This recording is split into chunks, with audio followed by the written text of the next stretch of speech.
The hall had been prepared for 3 days. That alone was unusual. Calethorn's hall was never prepared for anything. It existed, the way mountains exist, without decoration or welcome. The stone walls rose 40 feet before curving into vaulted ceilings black with centuries of smoke, and the fires in the iron braziers burned a deep, unsettling violet that had nothing to do with wood or coal. It was the kind of light that made people look slightly wrong, slightly hollowed out, as though their faces were masks held loosely over something else entirely. Servants, if you could call the silent, gray-robed figures servants, had spent 3 days laying out long tables, draping dark silk over stone, placing arrangements of black flowers in tall, narrow vases. The flowers were real. Nobody knew where they came from. Nobody asked. Calethorn himself had not requested any of this. He had simply received word, through the usual channels, which meant a scroll that arrived already open on his desk without anyone delivering it, that the Council of Realms had made its decision. The demon lord of the northern reaches, ruler of 7 territories and sovereign of the veil between living and dead lands, would take a bride. This had been decided. The political weight behind it was considerable, the strategic reasoning sound, and the council had attached a list of 14 names with a polite but unmistakable tone that said this is not a suggestion. Calethorn had read the scroll once, set it down, and gone back to the window. He spent a great deal of time at that window. It looked out over the ash fields, miles of gray land where nothing grew in the conventional sense, but where the earth moved sometimes in slow, breathing rhythms, as though something enormous slept beneath it. He found the view honest. It did not try to be anything other than what it was. He appreciated that in a landscape the same way he had come to appreciate it in almost nothing else. He was not what people expected when they imagined a demon lord. That was the thing that surprised visitors most, in those first moments before fear resettled into their features. They expected horns, which he did not have, or rather, had once had and had shed centuries ago, the way old trees shed bark, replacing what was no longer needed. He was tall, yes. Dark, yes, in the way of things that have existed far outside the reach of ordinary sunlight. His eyes were the color of deep water in winter, that particular gray-blue that holds no warmth but holds extraordinary depth, and his hair was black in the way that certain stones are black, not absence of color but density of it, as though it had absorbed everything around it. He wore dark clothes without ornamentation because ornamentation had always struck him as a kind of noise, and he had enough noise in his head already. The voices of the dead, when they wanted his attention, were not quiet. He was, by any reasonable measure, ancient. He did not feel ancient in the way stories described, creaking, weary, hungry for youth. He felt mostly tired, which is a different thing entirely. Tired in the way of someone who has seen the same arguments repeat for so long that they no longer bother to correct them. Tired in the way of someone who has been alone, genuinely alone, not just without company, but without anyone who made the silence feel like anything other than silence. He had not wanted a bride. But he had also, in the way of someone old enough to recognize patterns, understood that wanting and happening were not always the same conversation. The first bride arrived on a Tuesday. Her name was Seraphine Aldrath, eldest daughter of the Duke of the Eastern Reaches, and she was, by any conventional standard, magnificent. She entered the hall with the composed grace of someone who had been practicing this moment since childhood, which she had. Her dress was ivory and gold, her hair arranged into an elaborate structure that must have taken hours, and her smile was the kind that had been engineered through years of careful social training to appear warm without committing to anything in particular. She was clever. Calethorn could tell that immediately cleverness has a particular quality in a room, a slight hum, like a well-tuned instrument before anyone plays it. She sat across from him at the long table and said all the right things. She spoke of alliance, of shared interests, of the territories that would benefit from stable governance between their 2 houses. She spoke of children, diplomatically, as a future consideration.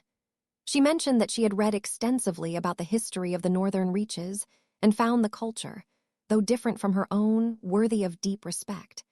She was careful never to stare at his eyes for too long, which was thoughtful of her, because most people found his eyes disorienting up close. She had clearly been briefed. She had clearly prepared. Calethorn listened to all of it. He listened the way he always listened, completely, the full weight of his attention resting on her words like a hand resting on a scale. He heard everything she said and everything she was not saying, which was the same thing she was saying but rearranged. She was afraid but disciplined about it. She was ambitious but not cruel. She was performing, but her performance was not dishonest. She was simply doing what she had been trained to do in a situation she had been trained to navigate, and she was doing it well. He thanked her. He told her the council would receive his response. She left, her composure held all the way to the door. He watched it and he thought, she will be fine. She will find something that fits her better than this. The second bride was fiercer. Lady Marin of the Wolf clans arrived without the dress, without the diplomatic preamble, and sat down across from him with the direct energy of someone who had decided that if she was going to do this, she was going to do it on her own terms. He respected that immediately. She said, without any particular ceremony, that she had no interest in pretending this was anything other than a political arrangement, that she was willing to commit fully to whatever duties the role required, and that she expected the same in return. She was honest about her ambitions. She wanted access to the trade routes that ran through his territories. She wanted the protection his name would afford her clan during the coming winter disputes, and she wanted it made clear from the beginning that she was not a decorative addition to anyone's household. He listened to her, the same way he had listened to the first. He thanked her. He told her the council would receive his response. She left with considerably less ceremony than she had arrived, which he found he liked about her. But the answer was still no. It continued like this. The third bride brought him a gift, a painted miniature of herself, which she offered with a practiced tilt of her head that she had clearly been told was endearing. He accepted it politely. The fourth was a scholar who tried to impress him with her knowledge of demonological theory, which was mostly wrong, but delivered with such genuine enthusiasm that he corrected her gently, and found himself almost enjoying the conversation until he remembered what the conversation was for.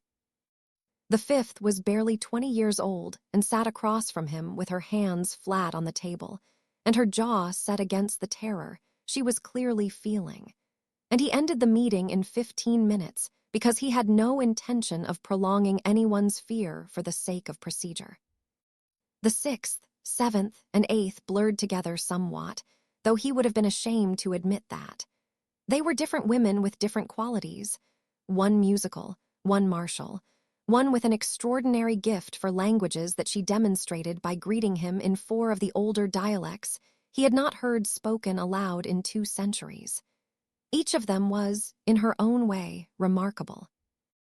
Each of them deserved a life that fit around who she actually was, rather than the space that had been designated for her by the council's scheduling. He said no to all of them with the same courtesy, and the council began sending increasingly formal follow-up scrolls. By the 9th bride, word had spread. Not gossip, exactly, or rather, gossip elevated by repetition into something approaching legend. The demon lord could not be pleased. The demon lord had standards that no mortal woman could meet. The demon lord was looking for something specific, something unnamed, something that the 14 families had begun to debate among themselves like a riddle with a prize attached. Some said he wanted power to match his own. Some said he wanted beauty beyond the ordinary. Some said he had made some ancient vow that constrained his choosing, a magical condition that would make itself known when the right candidate appeared. None of them were right. Calethorn, reading the dispatches from his various sources across the realms, found this all faintly exhausting. The truth was simpler and harder to explain. He did not know what he was looking for.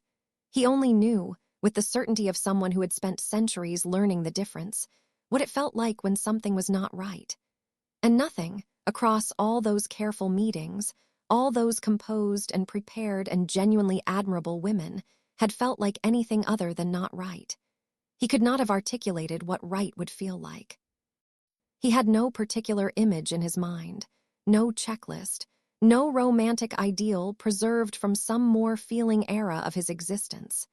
He simply kept waiting for something to happen, the way you wait for a lock to open, and kept finding that his key did not fit. The 10th bride arrived with a poet she had commissioned to write an ode in his honor. He sat through the entire ode without expression. It rhymed, which he found an additional trial. He said no. The 11th through 14th came in the weeks following, one per week, as the council grew more determined and the families grew more inventive. One arrived in winter furs that must have cost more than some villages earned in a year. One arrived with a letter of character reference from the high priest of the Southern Order, which was either an impressive political move or a misunderstanding of how Calethorn felt about the Southern Order. One arrived and said almost nothing at all for 40 minutes, and for a moment he thought perhaps silence itself was the answer.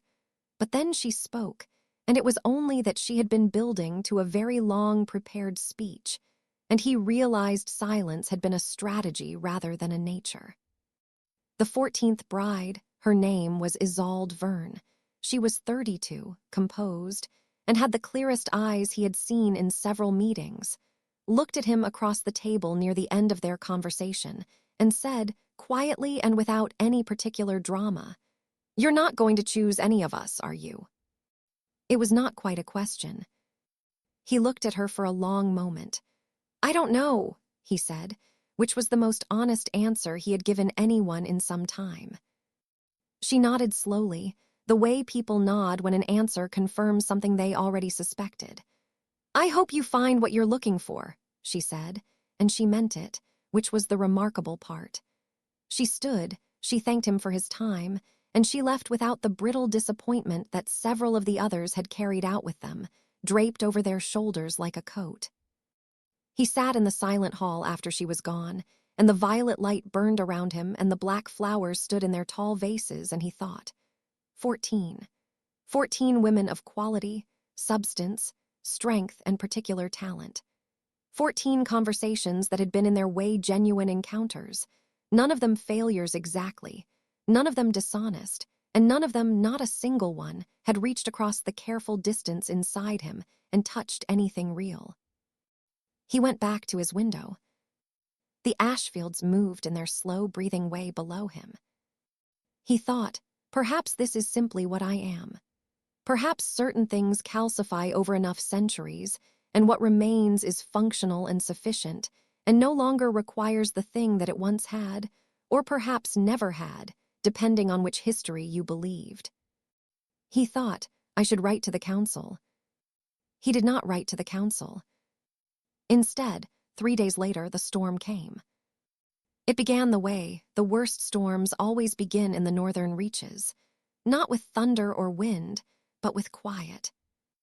A sudden, unnatural stillness settled over the ash fields in the hour before sunset, the kind that made the gray earth stop its slow breathing and even the usual distant sounds of the territory, the far calls of whatever lived in the bone forest to the north, the low vibration that ran through the ground from the old ley lines beneath, go completely flat. Calethorn noticed it from his window before he saw any change in the sky. He had lived in these territories long enough that the silence before a storm felt personal, like being warned by something that knew him. Then the sky went green. Not gradually. All at once, the way color drains from a face, a full replacement, the ordinary charcoal clouds trading themselves for something bilious and strange, a green that had too much yellow in it, the kind of light that made every object in the landscape look faintly wrong, like objects in a dream that are almost themselves, but not quite. Then the wind arrived, and it arrived as if it had been waiting somewhere just outside the border of the territory, and had finally been given permission to enter. rushing in from the northwest with a force that was less like weather and more like decision. The storm that followed was, by any local measure, serious. Calethorn had weathered storms in these territories that had lasted 3 weeks and reshaped the geography of the ash fields, moving the gray earth in new configurations that took months to settle. This was not that kind of storm, but it was not a minor one either. The rain came in near horizontal sheets, the kind of rain that doesn't fall so much as a salt, and the temperature dropped sharply in a way that turned the edges of puddles to ice even as the center continued moving. The bone forest to the north lashed itself against the sky. The old ley lines groaned. He stayed at his window longer than was necessary because he found storms clarifying in a way he had never been able to adequately explain. They stripped things down. The elaborate social architecture of the world, the titles, the scrolls, the council's expectations, the careful performance of 14 meetings, became obviously fragile against the indifference of this much weather. He appreciated the reminder. He was still there, watching, when one of his gray-robed attendants appeared at the door to his study. "There is a girl," the attendant said. Calethorn turned from the window. The attendant's voice was not alarmed.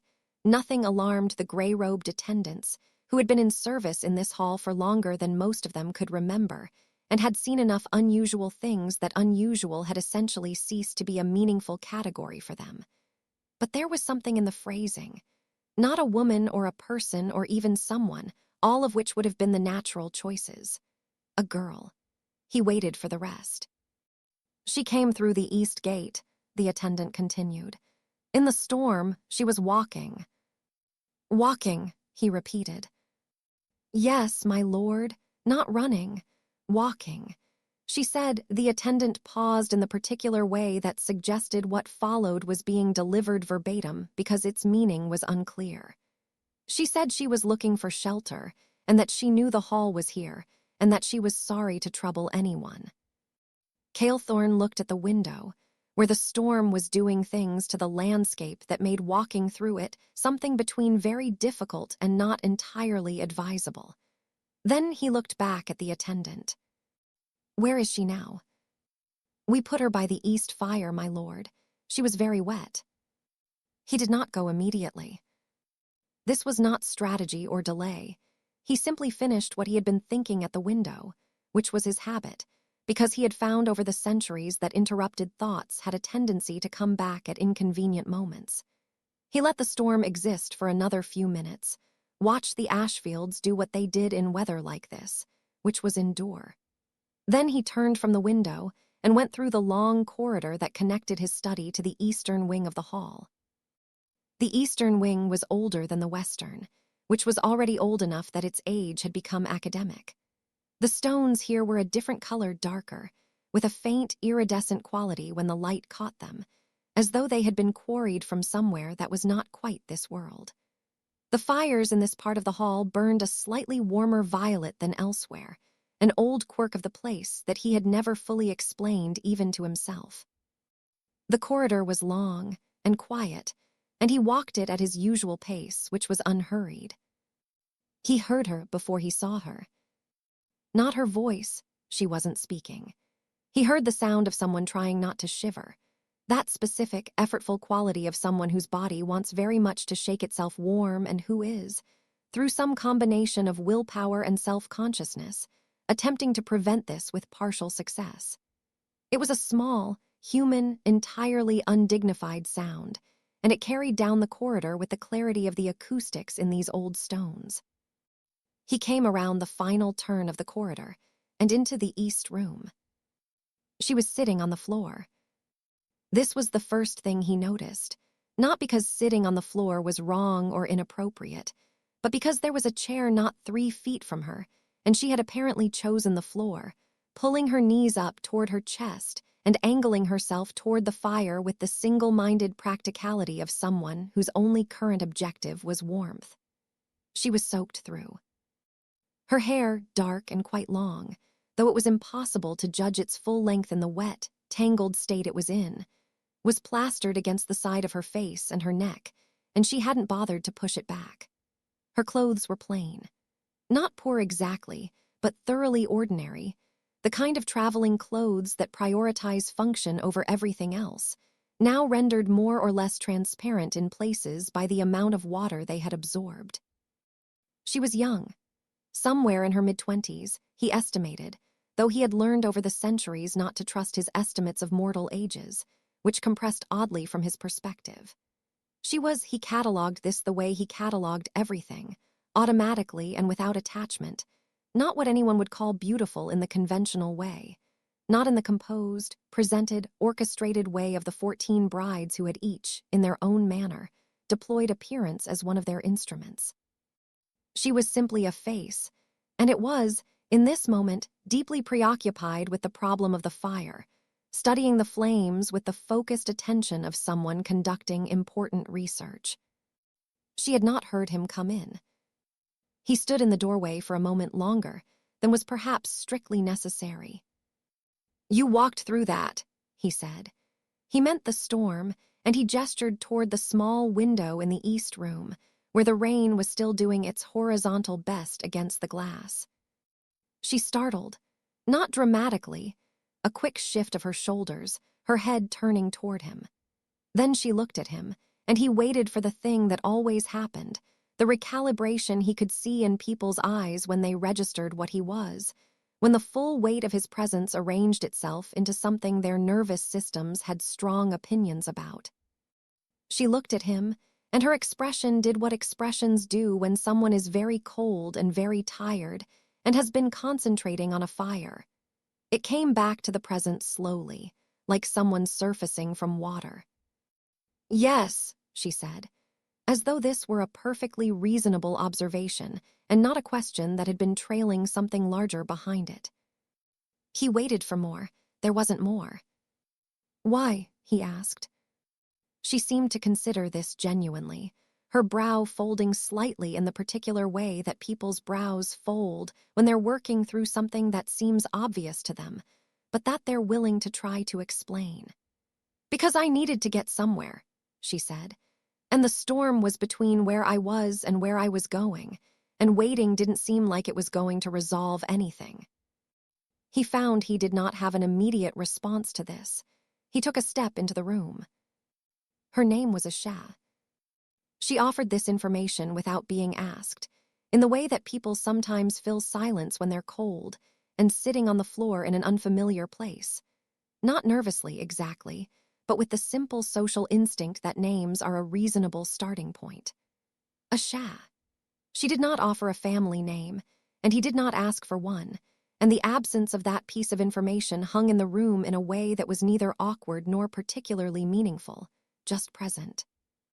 She explained, again without being asked, though he had moved to the chair near the fire, and she seemed to have decided that she could be more ordinary now that he had chosen furniture. A messenger. Had been a messenger for the better part of 4 years, working the routes between the smaller territories to the south and the eastern trade towns. She knew the roads in this part of the world the way she knew her own hands, she said, and had made the crossing to the northern reaches twice before, and knew the timing of the weather patterns here well enough that she had believed she could make it to the relay point at Carveth before the storm fully broke. "You were wrong," he said. "Considerably," she agreed. "The relay point at Carveth is closed in winter," he said. "It's been closed for several years." She turned to look at him properly then, for the first time since the initial startled glance. A direct, clear look, taking in the information rather than taking in him as an object of assessment. "Since when?" she asked.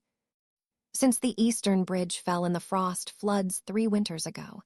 The official route was rerouted north." "Nobody told me that," she said, with a tone that was not angry, just straightforwardly reporting an injustice. "No," he said. "Routes change without the people who use them always being informed." She turned back to the fire and was quiet for a moment. "Well," she said, "that's unfortunate." She said it the way you say something when you have incorporated an unfortunate fact and are already working around it, not dwelling. Her left hand moved to squeeze the hem of her sleeve, wringing water out onto the floor of his ancient hall without visible self-consciousness. He watched her do this. He watched the small, steady dripping, the matter-of-fact efficiency of the gesture. "When did you last eat?" he asked. She thought about it. "Yesterday morning," she said, roughly. He stood, and she tilted her head back to track his movement with the practical watchfulness of someone who keeps track of where people are in a room, not suspicious, just aware. He went to the wall and found the pull cord that would send a message to the kitchen, and he pulled it, and she watched him do this and return to the fire. "You don't have to do that," she said. "I know," he said. Food arrived, simple food, the kind of food that is not trying to impress anyone, which is the best kind of food in most circumstances. Bread that was still warm, a dense stew that the kitchen produced in winter without anyone asking for it, because it had been produced every winter in this hall for longer than any current kitchen staff had been alive. A bowl of something dark and sweet that was a preserve of some fruit that grew at the edges of the bone forest in late autumn. The gray-robed attendant set it beside her with the total absence of ceremony that characterized everything in Calethorn's hall. And she said thank you to the attendant with the automatic sincerity of someone for whom politeness is simply a habit rather than a performance. The attendant seemed slightly surprised by this, which was notable, because the attendants were generally not surprised by anything. She ate. She did not eat with the careful restraint of someone conscious of being observed. She ate the way people eat when they are very hungry and the food is good, and the fire is beginning to do its work, with attention, with something close to gratitude directed at the food itself, occasionally making small sounds that were not quite commentary, but existed in that vicinity. At one point, she broke a piece of bread and looked at it with brief, sincere appreciation before eating it, the way some people unconsciously honor the fact that something is good before they consume it. Calethorn sat in the chair near the fire and said nothing, and watched her eat, and noticed that he had not thought about the council or the 14 meetings or the window over the ash fields since he had walked into this room. She ate about 2/3 of the stew and most of the bread before she set the bowl down and looked at the fire again and said, "I should probably explain what I'm doing here."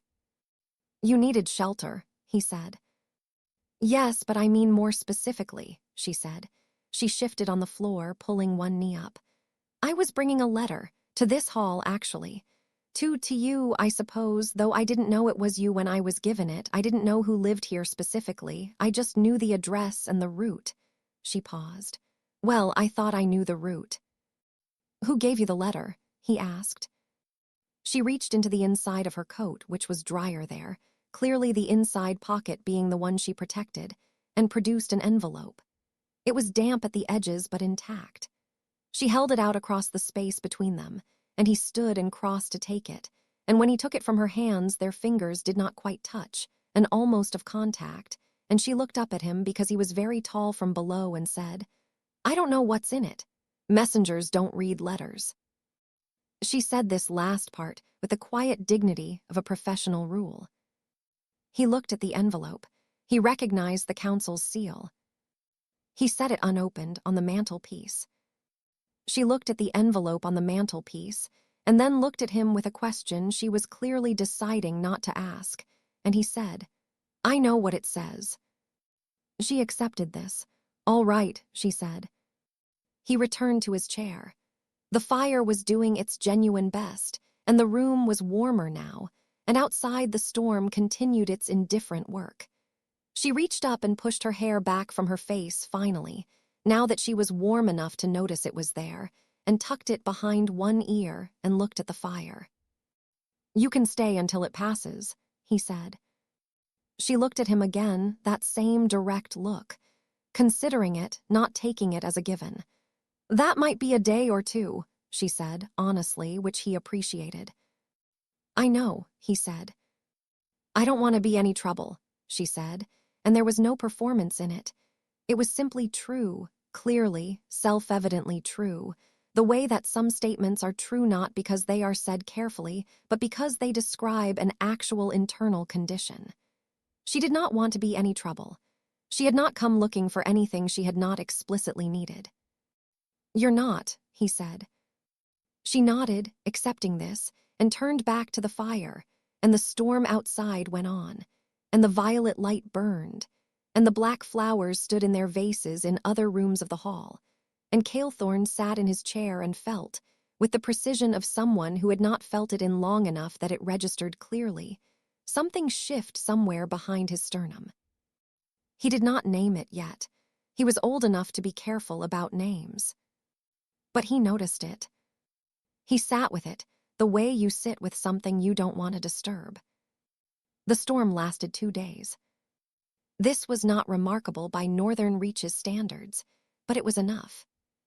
The gray-robed attendants, moving through their routines with the same unhurried certainty they brought to everything, made up a room in the eastern wing for the girl, not one of the formal guest rooms in the central hall, which were large and cold, and felt like being housed in someone's idea of grandeur, but one of the smaller rooms in the east wing, lower ceilinged, with actual rugs on the floors and a fireplace that drew properly, and a window that looked out over the walled east garden rather than the open ash fields. It was, in its understated way, one of the more livable rooms in the hall. Calethorn, when he realized which room they had put her in, did not say anything about it. She woke early on the first full day, before the hall's usual rhythms had properly started, and he found her in the corridor near the east room because he had also woken early, which was not unusual for him. He slept rarely and lightly, in the way of things that have been responsible for their own safety for long enough that the habit of waking is thoroughly embedded. She had found the kitchen on her own, which suggested she had explored the eastern wing with the systematic, quiet attention of someone who preferred to orient herself in a new place rather than wait to be oriented. She was carrying a cup of something hot, tea, by the smell, and she looked at him in the corridor without particular surprise. "Good morning," she said. "Good morning," he said. There was a pause that was not uncomfortable. "Your kitchen is easier to find than you'd expect," she offered. "The gray-robed attendants may have helped," he said. "One of them pointed," she confirmed. Without being asked, it seemed kind. He thought of telling her that the attendants were not generally known for this kind of spontaneous helpfulness, and decided against it. He asked if she had slept. She said she had. She asked if there was anything she should or shouldn't do while the storm kept her here, and he said no. And she nodded and said she would try to stay out of the way, and he said that was unnecessary, and that was more or less the entirety of their first morning conversation, and it lasted perhaps 4 minutes, and he carried it with him for the next several hours. The hall had a library. This was not remarkable in itself. Large old halls tended to accumulate libraries the way they accumulated everything else, through sheer duration. But Calethorn's library was particular. It occupied the whole of the 3rd floor of the northern tower, and its collection was not systematic or curated in any modern sense. It had grown the way certain things grow organically, without planning, following interest and accident and the residue of centuries of one person's curiosity. There were books in 12 languages, several of which were no longer spoken. There were books that had belonged to people who had been dead for 800 years. There were maps on vellum and maps on paper, and at least one map drawn on something that was definitely not either of those things, and that he had spent significant time thinking about without resolution. There were books about things that had happened, things that were believed to have happened, things that had been dreamed and recorded as if they had happened, and tucked without apology between these other categories, things that hadn't happened yet, but that someone had felt strongly enough about to write down in advance. He did not tell her about the library. He simply found her there. It was the afternoon of the first full day, and he had come up to find a specific book that related to something he had been puzzling over in the weeks before the 14 meetings had consumed his schedule, and she was standing near the west wall of the library with a book in her hands, reading. She had clearly found the stairs on her own. The book in her hands was one of the older ones. He recognized the binding, a dark reddish leather that had that particular quality of things made to last. And she was turned at a slight angle to catch the light from the high, narrow windows, reading with the absorbed, slightly forwards-tilted posture of someone who is genuinely inside what they're reading rather than passing through it. He stood in the doorway and thought. She explored the eastern wing to know where she was. She found the kitchen to take care of herself. And she found the library because it exists, and she is someone who finds libraries when they exist. She heard him, or felt him, the way people sometimes feel when a room changes, and looked up. "I'm sorry," she said. "I should have asked." "No," he said. "You shouldn't have needed to." She looked at him for a moment, and then back at the book, making a decision about something. "This is extraordinary," she said, and there was no performance in it, no attempt to impress or win approval, just the straightforward declaration of fact from someone who had encountered something that genuinely was what she said it was. "I've never seen a collection like this. I've been in good libraries, the Meridian Archive, the Guild records in Falsch, but this is something else." "It's old," he said. "It's alive," she said. "Old libraries can feel dead. Like museums, this feels like someone has been actually using it." She paused. "Obviously, that's not an odd thing to say. You live here." "Not an odd thing to say," he agreed. He crossed to the shelf where he had been going, found his book, and looked at it in his hands for a moment before looking back at her. She had returned to reading. The room was quiet in the way of rooms where two people are engaged in private thinking and find the other person's private thinking compatible with their own. He sat in the chair near the center table and opened his book. They did not speak for the better part of an hour. He had not, in a very long time, simply been in a room with someone. This was perhaps an odd distinction to make, given that he had been in rooms with people fairly constantly. The attendants, the stewards, the 14 meetings, the various representatives and emissaries and petitioners that the governance of 7 territories reliably produced. He had been in rooms with people, but being in a room with someone was a different kind of thing. It required that the other person also simply be, not performing, not serving a function, not directing energy toward you or waiting to see what you would do, but just existing in the same space in their own right, as a complete thing, the way furniture exists in a room with you without demanding anything, but also without being absent. Asha read. She turned pages with a particular movement, a slight lift from the bottom corner rather than the top, which was unusual, and which suggested either a particular habit or a particular way of learning. At one point she made a small sound, not quite a laugh, more what a laugh might be at the very beginning before it commits to itself, and when he looked up she said without looking up from the page, "The author of this section is arguing with himself in the footnotes. He contradicts his own argument on page 12, and then by page 20 he's arguing the other position as though he never said the first thing." She looked up. "Did you know this when you acquired it?" "I've noticed it," he said. "I assumed he revised his thinking between chapters." "He didn't put the first chapter in the revision, though." "He may not have known that the first chapter needed it," Calethorn said. She considered this. "That's a generous reading." "He was a reasonable scholar in other respects," he said. She looked back at the book with the expression of someone deciding whether to extend provisional trust to an unreliable narrator. "All right," she said. "I'll keep going." And she did. He thought, when did I last have a conversation about a book with someone who was actually reading it? He could not immediately find the answer, and the searching for it was quietly devastating. That evening, they sat in the East Room again because she had returned there naturally. It was the room where she had first been warm, and there is a kind of loyalty that forms between a person and the first warm room they find after a long cold. He did not find this strange. He brought the book he had been reading and she brought hers, and the fire was lit, and for a while there was just the sound of pages and the storm doing its diminishing work outside. Then she said, still looking at her book, "Why didn't you choose any of them?" He looked up. She looked up at roughly the same moment, and the question was in her eyes in a way that was genuinely curious and not strategic. She was not asking to identify a pattern she could use, not asking to assess her own position in relation to information, just asking because she was interested and had apparently decided they were in the kind of company where a direct question was acceptable. He thought about deflecting. He thought about the various diplomatic phrasings he had used with the council's follow-up scrolls.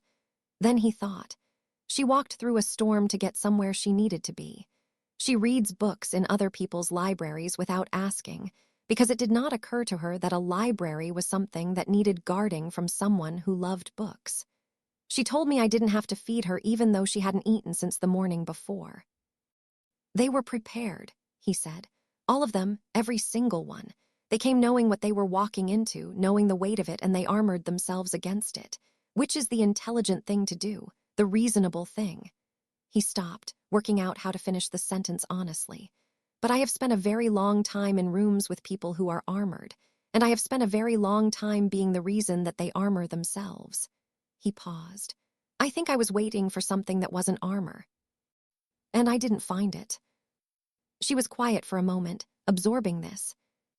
That's not an unreasonable thing to want, she said. But it seems like it would be very hard to find that way, being formally presented for selection. She said it without any sharpness, just as an observation about the structural problem, the way you'd note that a particular method makes a particular outcome unlikely. Yes, he said. Did you tell the council that? The council's agenda is political, he said. They would have heard it as a request for less political candidates. Instead of a request for less formal circumstances, she said. He looked at her. Yes. She looked back at her book. That seems like a fixable communication problem, she said, in the tone of someone who fixes things and is briefly noting a fixable thing that hasn't been fixed yet. He sat with that for a moment. The fire crackled. The storm outside had dropped from assault to persistence. What do you carry? He asked. In your messages? She looked up, slightly surprised by the pivot. Sometimes letters, sometimes small goods, sealed packages. Sometimes verbal messages, though those are harder. I have a very good memory, but some people give very long messages and then get upset if you abbreviate. Do you read what you carry? Letters, no, she said. Rules, also, they're not mine. She said this with a quiet conviction that was about more than professional ethics. People put themselves in letters. Even if I could read them, it wouldn't be right.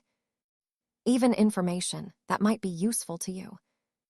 She thought about it visibly, taking the question seriously rather than dismissing it. Even then, she said finally, because the way you come by things matters, not just whether you have them.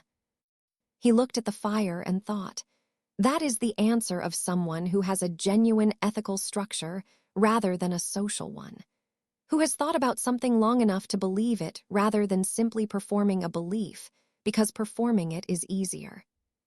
Where do you go after this? He asked. She tilted her head slightly.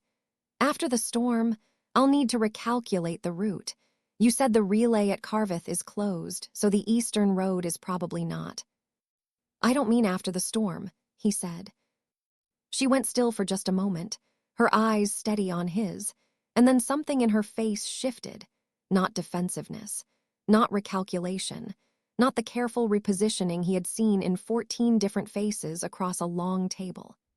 Just the simple, unguarded thing that happens when a person realizes a conversation has turned into something else and decides, consciously or not, to stay in it anyway.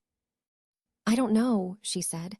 I usually don't make very long plans. I know the next route, sometimes 2 or 3 ahead. But where I go in the largest sense, she paused. I haven't worked that out yet. You've been a messenger for 4 years, he said. Yes. Before that. She looked at the fire. Before that, I was someone's daughter in a quiet place that got quieter when most of the people in it left or died or some combination of both. And then I was on a road, and then I was a messenger. She said it without self-pity, laying it out the way you lay out a route on a map. This path, then this one, then this one. Not the story of tragedy, but simply the geography of a life.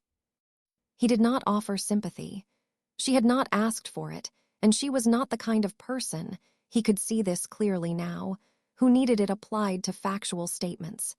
He said instead, "You have a very good sense of direction for someone who nearly missed the closed relay."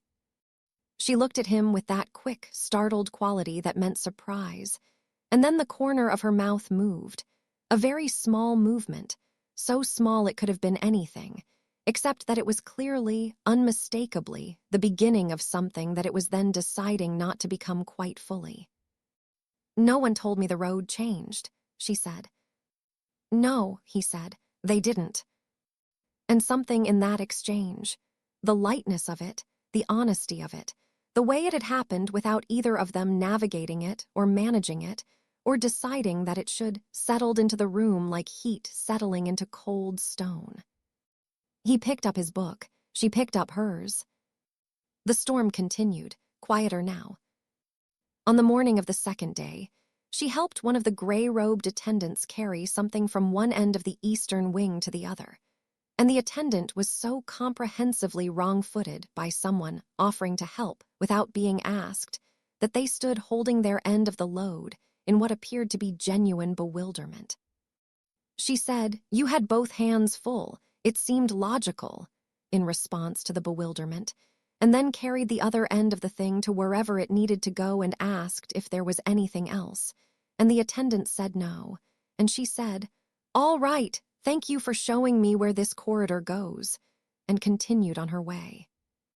Calethorn heard about this from a second attendant in a tone that was not quite repertorial and not quite wondering, and was probably the closest the gray-robed attendants ever came to gossip.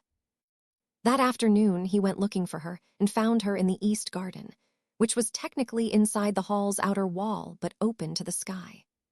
The storm had properly ended by mid-morning, and the sky above the garden was the particular pale clear that comes after winter storms, that fragile, scoured blue that seems to belong to the day after winter weather specifically, lighter than ordinary sky, still cold but luminous with it.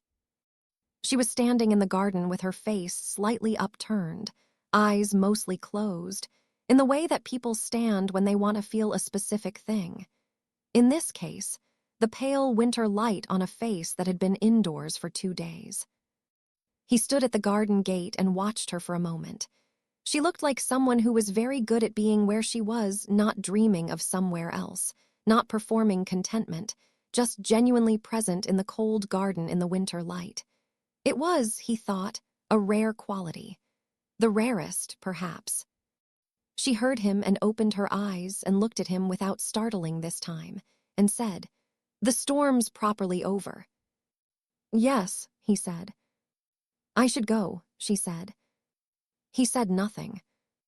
"Recalculate the route," she said.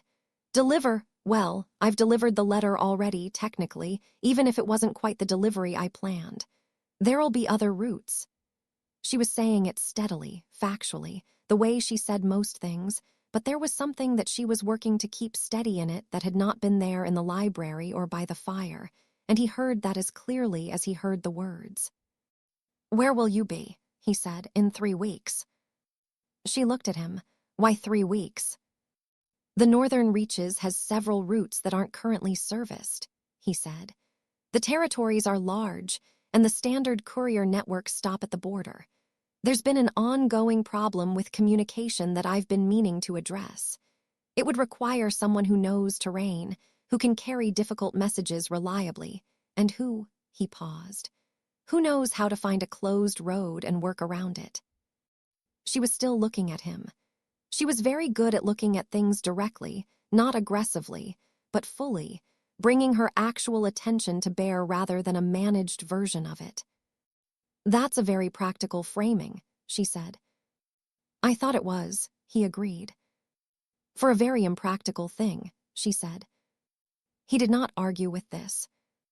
She turned back to the pale sky for a moment, and he watched her think.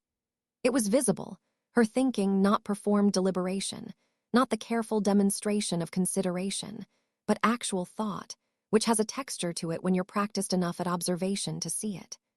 She was genuinely working something out, weighing things that mattered to her against things that might matter differently in the future, and she was doing this with the same honest attention she had brought to everything else. "I don't know what I would be coming back to," she said finally. "If I came back."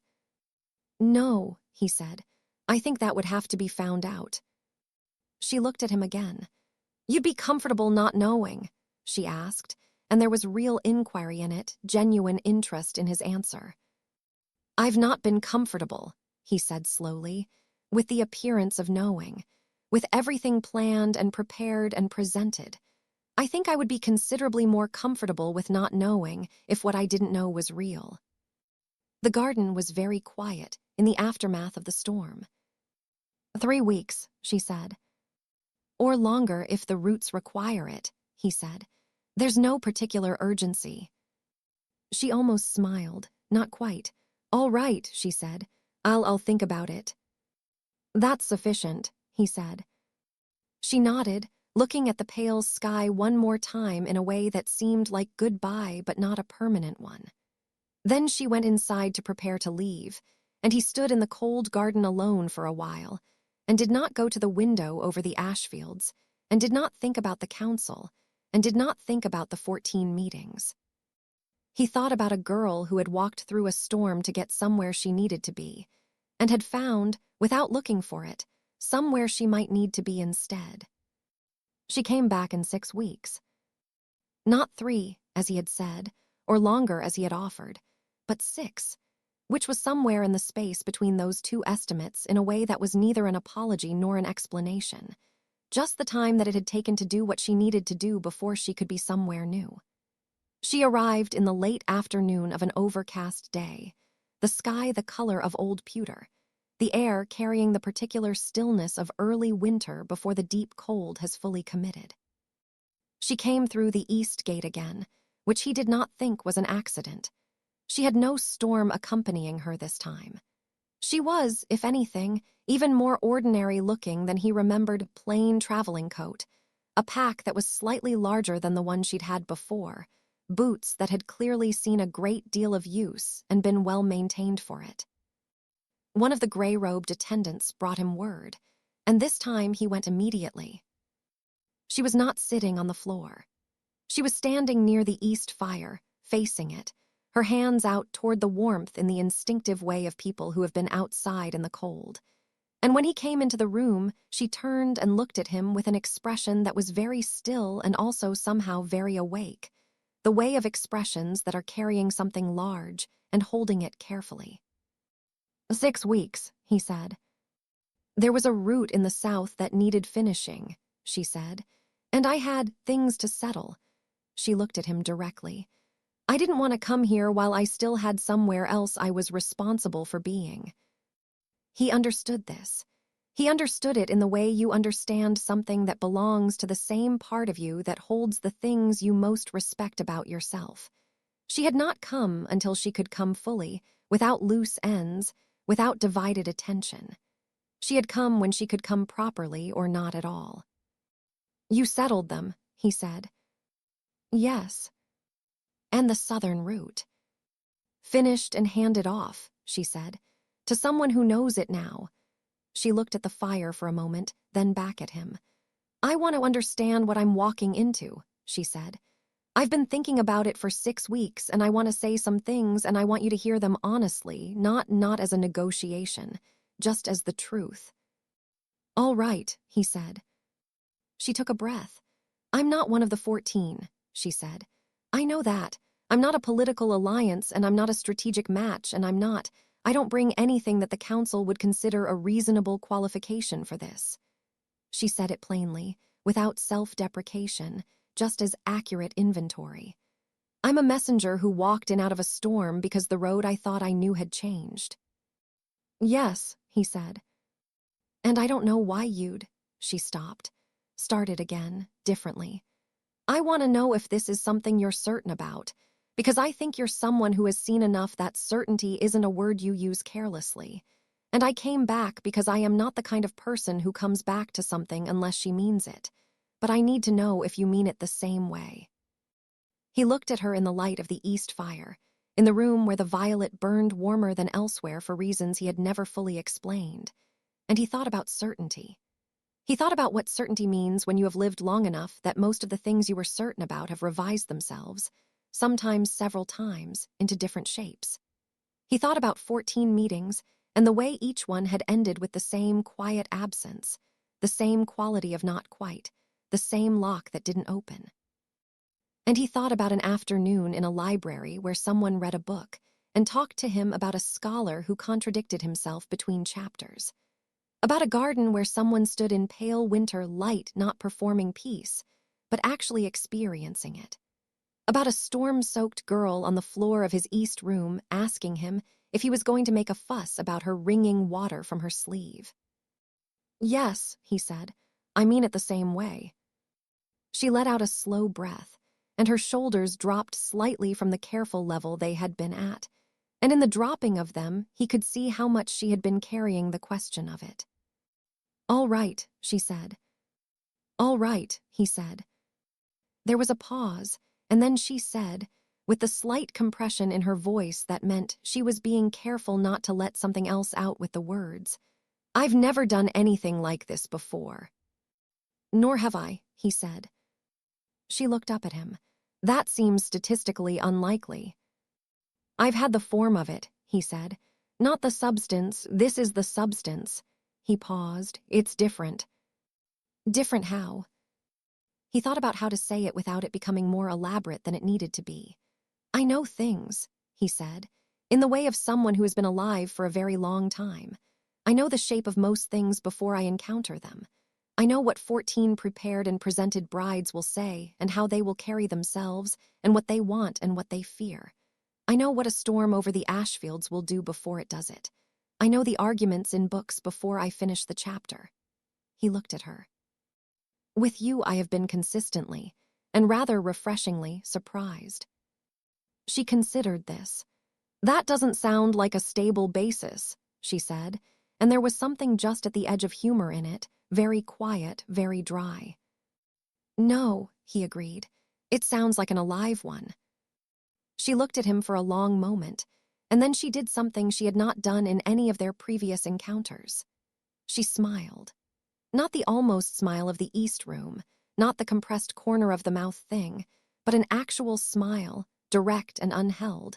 And it was not beautiful in the architectural way of the 14 brides, but it was real in the way of things that cannot be replicated because they have not been constructed, and it rearranged the entire room. The council's letter was still on the mantelpiece. He opened it that evening, finally, in his study, and read it. It said what he had expected it to say, that the 14 families had been disappointed, that the political landscape was increasingly requiring stable governance in the northern reaches, that the council remained committed to finding an appropriate resolution, and requested a meeting at his earliest convenience to discuss further candidates. He read it once and wrote back briefly. He told them that the matter had resolved itself, that he would not be requiring further candidates, and that the governance of the northern reaches would proceed under stable circumstances, the details of which he would communicate in due course. He thanked them for their effort, which was diplomatic rather than sincere, though not untrue. He sealed the letter and gave it to an attendant and returned to his study. He did not say, in the letter, how it had resolved itself. He did not say that the resolution had walked through a storm in the wrong season and sat on his floor and read his books and helped his attendants carry things and asked him honest questions without armor. The council would find out in time, and when they did, they would have opinions about it, which was their right and entirely their problem. The days that followed did not feel like a ceremony or a courtship in any formal sense. They felt like two people learning the particular geography of each other, where the comfortable silences were, where the complicated questions were, where the humor was and how it worked, which turned out to be dry and underplayed on both sides in a way that created a kind of running private understanding, a shared notation for the absurdity of things. She learned the hall's moods and layouts with the same systematic, quiet attention she had applied to the eastern wing, and she did not mythologize it or find it oppressive or position herself in relation to its history. She simply lived in it, which was both simpler and more radical than it sounded, because very few people managed to simply live in a place like Calethorn's Hall rather than being performed by it. He discovered things about her in the layered way you discover things about a person who does not present themselves all at once, because they have not thought about themselves all at once. She spoke 4 languages, one of them poorly by her own honest assessment, but with an earnestness that had apparently gotten her through some difficult border crossings. She had an intense and specific curiosity about maps, not just practical maps but historical ones, the kind that showed the world as people had believed it to be at different points in history, complete with errors. She was patient in ways that most people were not patient, and impatient in ways that surprised him, specifically impatient with waste, with cruelty that thought of itself as tradition, with the particular kind of dishonesty that dresses as diplomacy. He told her things, in the incremental way he had not told anyone things in a very long time, about the territories, the history of the land, the old agreements that held the veil in place, about the nature of what he was, not the mythology, which he found largely inaccurate, but the actual texture of it, the weight of the old dead and their voices, the way time moved differently when you had been inside it long enough, the specific loneliness of watching everything change around a fixed point. He told her these things because she asked, and because her questions were the questions of someone who wanted to understand rather than to possess understanding as a trophy. She listened to all of it with full attention, and when she had questions, she asked them, and when she disagreed with his framing of something, she said so, clearly and without performance, and he found this so thoroughly without precedent in his recent experience that he had to stop once and simply look at her and say, "You're quite different from everyone I've spoken to." She looked back at him and said, "That seems like something that goes both ways." It was perhaps 3 weeks after her return that the attendant, a different one from the gray-robed attendants, a steward from the Western halls who managed the official correspondence, brought him another scroll from the council, this one requesting that he clarify his previous letter, as the implication that the matter had resolved itself was unclear. He read the scroll at his desk, and Asha was sitting at the other end of the desk reading one of the older maps from his collection. She had found the map drawer 3 days ago and had been systematically going through it with the focused attention of someone conducting research, occasionally asking him questions about what he knew of the territories shown, and she looked up when she heard the quality of his silence change. "Counsel," she said. "Wanting clarification," he said. "About me," she said. "About the general situation," he said. "Which is me." He set the scroll down. "They'll want a formal arrangement, an official status, something they can process and file and reference in future governance documents." She was quiet for a moment, looking at the map. "And what do you want?" she asked. He looked at her across the desk, in the gray winter light from the high windows and the violet from the lamps. He thought about what he had told her about certainty, about being surprised. He thought about the 14 meetings and the silence afterward, and the storm that had come 3 days later and everything that had followed from it. He thought about her sitting on the floor of his east room wringing water from her sleeve, and standing in the cold garden in winter light, and smiling at him without armor. "You," he said. It was the simplest thing he had said in perhaps a century. She looked up at him, and her expression did the thing that her expressions did when they were carrying something too large to resolve into any specific feeling. It simply held it, steadily, with all the capacity she had. "That's a very large answer," she said. "Yes," he agreed. "For a very specific question," she said. "I know," he said, "but it's accurate."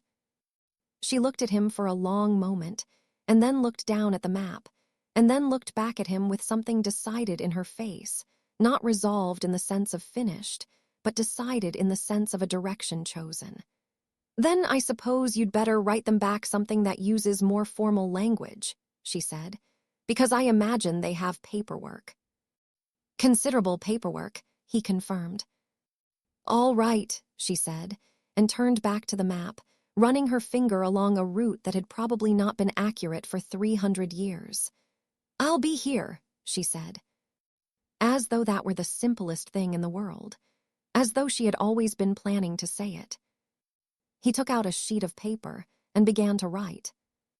The formal arrangements were made in the way of formal arrangements, slowly, through several layers of bureaucratic correspondence, with various interested parties weighing in at various stages with varying degrees of grace. The council adjusted its position from surprise to careful acceptance over the course of 4 exchanges of letters. 2 of the 14 families sent notes that were ostensibly congratulatory and were also transparently curious. One of them, from Isolde Verne, the 14th bride, was simply a short, genuine note that said she was glad he had found what he was looking for, and that she hoped it was everything it seemed. He read that one twice and thought, she meant that from the beginning. There was a ceremony. It was not elaborate, because neither of them wanted an elaborate ceremony. He because he had always found ceremony a kind of theater that substituted for the thing it celebrated. She because she said simply that big events made her feel like she was supposed to be a version of herself she hadn't finished becoming yet, and she would rather be the version she actually was. The ceremony was held in the East Room, where the fire burned warm and the flowers on the mantelpiece were in new arrangements that one of the gray-robed attendants had put there without being asked. Small white flowers that apparently grew in the walled garden in winter, which he had not known. Afterward, the attendant served food that was honest and warm, and Asha sat not at the long, formal table, but on the low chairs by the fire because that was where she preferred to sit, and he sat across from her in the chair that had been his since the evening she had first been here. And outside the window the ashfields moved in their slow-breathing way under a sky that was absolutely clear for the first time in weeks. She held a cup of something warm and looked at the fire and said, without looking at him, "I keep thinking about the storm." "The one that brought you here," he said. "The one you were watching from the window," she said. "I saw you, when I came through the east gate. There was light in the high window and I could see a shape in it just standing there, watching." She paused. "I didn't know who you were then, obviously. I just thought someone is watching this storm. Someone is paying it real attention. And I thought that was a strange and particular thing to notice, standing in the middle of someone else's weather." He looked at her profile in the firelight. "What did you think of it?" he asked. She turned to look at him. "I thought it seemed lonely," she said quietly. "And I thought not everyone who watches a storm from a window is waiting for it to end. Some people are just watching because it's real and large and honest, and nothing else is, quite." He was very still. "Was I right?" she asked. "Yes," he said, "entirely right." She turned back to the fire and said nothing more for a while. And the silence was the kind of silence that is its own complete thing, that contains everything that has been said and everything that doesn't need to be said, warm and held and belonging equally to both of them. The ashfields moved outside. The stars were coming out over them in the clearing sky, faint at first, then brighter, in the way that things reveal themselves when the cover finally lifts and there is nothing left between what is seen and what is seeing. He had spent a very long time at windows, watching. He thought the storm came through, as storms do, and it brought what it brought. And what it brought was her, sitting on the floor of my hall, wringing water from her sleeve without apology, asking if there was anything she shouldn't do and meaning it when she said she didn't want to be any trouble. It brought someone who finds libraries because they exist and who helps with heavy things because someone had both hands full and who tells the truth the way other people breathe. Automatically, without deciding to, because the alternative simply doesn't occur to her. He thought, I sat in 14 meetings and none of them opened anything. And then the storm came and sent me down a corridor toward a sound, someone trying not to shiver. And I turned a corner and there she was, on the floor of my hall, entirely unaware that she was in the middle of anything at all. And that was, somehow, exactly it. That was exactly the whole of it. Only her. Not because she was the most beautiful or the most powerful or the most politically convenient. Not because she had been prepared for this or aimed at it or shaped by years of careful strategy toward a specific outcome. But because she was exactly herself, entirely, consistently, without gaps in the coverage, and because being in a room with someone who is entirely themselves, without gaps, is so rare that when you encounter it you feel it the way you feel the end of a very long silence. He had spent centuries in a hall built for solitude, watching storms from windows, listening to the voices of the old dead when they needed him, governing territories that needed governing, and being, at the center of all of it, alone in the particular way that is not about absence of company, but about the presence of a space that nothing had ever filled. And then a girl had walked through a storm to deliver a letter she couldn't read, and sat on his floor because the floor was closer to the fire, and asked him honest questions across a long evening, and gone away and come back because she meant it. And here she was now, sitting in the chair on the other side of his east fire, holding a cup of something warm, watching the flames. Here she was. Here they were. Later, when the fire had burned lower and the stars through the small window were fully out, she said, "What does tomorrow look like, in terms of routine? What does a day usually look like here?" He thought about it. "Whatever needs attending to," he said. "There's governance that requires consistent attention, correspondence. The voices of the dead are unpredictable in their scheduling." "I'd like to help," she said. "With the correspondence, I mean. The routes you mentioned, the ones that aren't currently serviced. I'd like to actually do that, not just exist here. I need to be doing something." "I know," he said. He had known. It was part of why the root question had been the first thing he raised, because he had seen in her, even in those 2 storm-kept days, someone who required purpose the way she required warmth. Someone for whom being somewhere was intertwined with being useful somewhere, not out of insecurity, but out of genuine orientation toward the world. "Then yes," he said, "tomorrow we can look at the roots." She nodded, satisfied. She set her cup down. She looked at the fire one more time with that quality she had, the full, present attention to whatever was in front of her, and then she looked at him. "I'm glad the road was closed," she said. He understood her. She meant Carveth. She meant the old road that had changed without anyone telling her, that had sent her in the wrong direction, through the wrong storm to the wrong gate of a hall she hadn't been looking for. "I'm glad the storm was here," he said. She smiled at him, the real smile, the one that rearranged the room, and said, "Good night." "Good night," he said.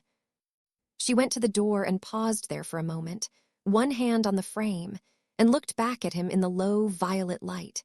And he thought of someone watching from a window, watching a storm, alone for a very long time. And then the storm had sent her. And here they were. She went down the corridor to her room, their room now, though that word was still new enough to carry weight when he thought it, and he sat in his chair for a little while longer, alone with the fire, the way he had been alone with it many times before. But the quality of the aloneness was different now. It had an edge to it that it had not had before, a shape, a direction it pointed somewhere, towards someone, rather than simply expanding into the dark. It was the aloneness of someone who is alone for a moment rather than alone in the fundamental sense. And the difference between those 2 things was, he thought, perhaps the most important difference in the world. He sat with it for a while longer, with the gratitude of someone who had not known what was missing until it arrived, and who had the particular grace, hard-won over centuries of loss and duration, to recognize it clearly when it did. Then he stood and put out the last lamp and went to find her.